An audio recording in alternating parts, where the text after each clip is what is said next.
Bem-vindos a mais este episódio dos temas digitais, canal onde procuro divulgar múltiplos aspectos ligados à sociedade digital em que vivemos, dando ênfase nas oportunidades e nos desafios que isso representa. Irei apresentar novos produtos, novas soluções, perigos que existem, nomeadamente na área da cibersegurança. Se gostar do canal YouTube, subscreva e irá ser automaticamente notificado de novos episódios que eu irei produzindo. Bem, no episódio de hoje vamos falar de um tema que achei interessante porque ouço muitas vezes pessoas a cometerem erros que eu considero graves porque confundem bits com bytes e, portanto, vou tentar esclarecer. Bit é um termo que resulta da concatenação das letras da palavra inglesa binary digit, ou seja, dígito binário, e pode tomar o valor 0 ou 1. Já um byte é um conjunto de bits que permite representar um caractere. Na realidade, nem sempre ao longo da história o conjunto de 8 bits se chamava um byte. Tecnicamente, o byte é um conjunto de bits necessários para representar ou codificar um caractere. E nos primeiros computadores, alguns dos quais com que eu trabalhei, existiam bytes de 6 bits, bytes de 7 bits e bytes de 8 bits.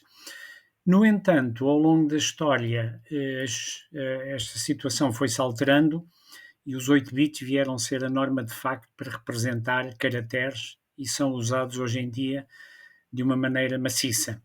E isto advém de vários aspectos tecnológicos e práticos e também porque 8 tem a particularidade que é uma potência de 2. E como sabemos, os computadores funcionam com base em zeros e uns, a chamada base 2, em que só há dois dígitos, o 0 e o 1, ou seja, os dois valores que um bit pode tomar. Contrariamente às bases de numeração que nós normalmente usamos, a base 10, em que há algarismos de 0 a 9 e, portanto, toda a nossa notação é baseada na base 10. Internamente nos computadores é usada a base 2. E, portanto, o que diz respeito aos computadores assenta na base 2 e depois há todo um conjunto de números que são derivados de potências de 2 que marcam e que vêm marcar tudo o que diz respeito aos computadores. E, portanto, os números que vemos aqui na parte inferior do slide, o que eu designo por a ditadura de base 2, tudo o que diz respeito a computadores, esses números são muito importantes, que são 2, 4, 8, 16, 32, 64, 128 e por aí fora. Portanto, são basicamente 2 é potência 1 de 2, 4 é 2 ao quadrado, 8 é 2 ao cubo, 16 é 2 à quarta potência e assim sucessivamente. Ora, na comunicação entre computadores ou entre dois componentes de um computador, a comunicação pode ser feita basicamente de duas maneiras, a chamada comunicação paralelo e a comunicação em série. Na comunicação paralelo, os vários bits que necessitam de ser comunicados entre os dois componentes do computador ou entre dois computadores são enviados todos ao mesmo tempo. Pelo contrário, na comunicação em série, os bits são enviados um a um em sequência. Dentro do CPU, dentro do computador, dentro de um laptop, a comunicação, que por ser muito mais eficiente, é feita sempre em paralelo.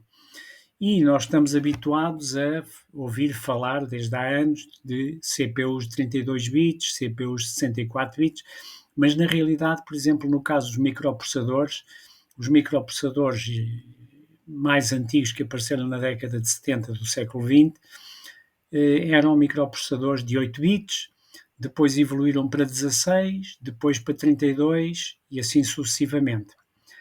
Também internamente aos componentes do computador, a comunicação é feita em paralelo e aqueles que se interessam mais por aspectos técnicos ouvem falar de bases de 32 bits, ou seja, a comunicação entre os componentes do computador é feita com 32 bits em simultâneo, bases de 64 bits e assim sucessivamente. Há limites tecnológicos à comunicação em paralelo. porque a comunicação em paralelo é dispendiosa, porque são precisos muitos fios. Por exemplo, quando se comunica por 64 bits, são necessários 64 fios separados, em que cada um leva um bit. E isto só é possível a muito pequenas distâncias e com custos moderados. Pelo contrário, quando se quer transferir em distâncias maiores, é usada uma comunicação diferente. Já agora, e continuando na comunicação em paralelo, quando dois sistemas comunicam em paralelo, a velocidade de comunicação mede-se em megabytes por segundo, em que os megabytes é um M grande e um B grande. Pelo contrário, na comunicação em paralelo, quando há que transmitir muitos bits, eles são transmitidos um a um, e é o que acontece em muitas situações atuais. Por exemplo, quando nós recebemos comunicações através da internet, ou por uma ligação de fibra óptica, ou por uma ligação do nosso smartphone, essa comunicação é feita em série, eventualmente a uma grande velocidade, mas é feita bit a bit. E, portanto, a velocidade de comunicação mede-se em megabits por segundo, em que agora o bit por segundo se representa através de um B minúsculo. É menos eficiente do que a comunicação em paralelo, mas do ponto de vista de custo e complexidade de comunicação, é muito mais simples a comunicação em série.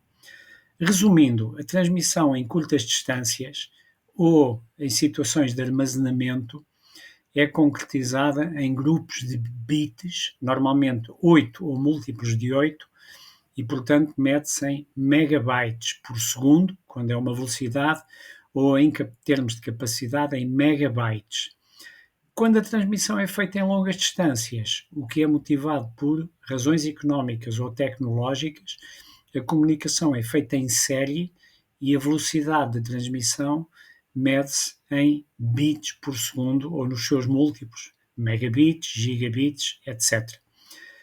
Se quisermos converter como uma regra simples de megabits para megabytes ou vice-versa, no caso de megabits para megabytes, deve-se dividir por 8, muitas vezes isso é simplificado dividindo-se por 10, ou deve-se multiplicar por 8.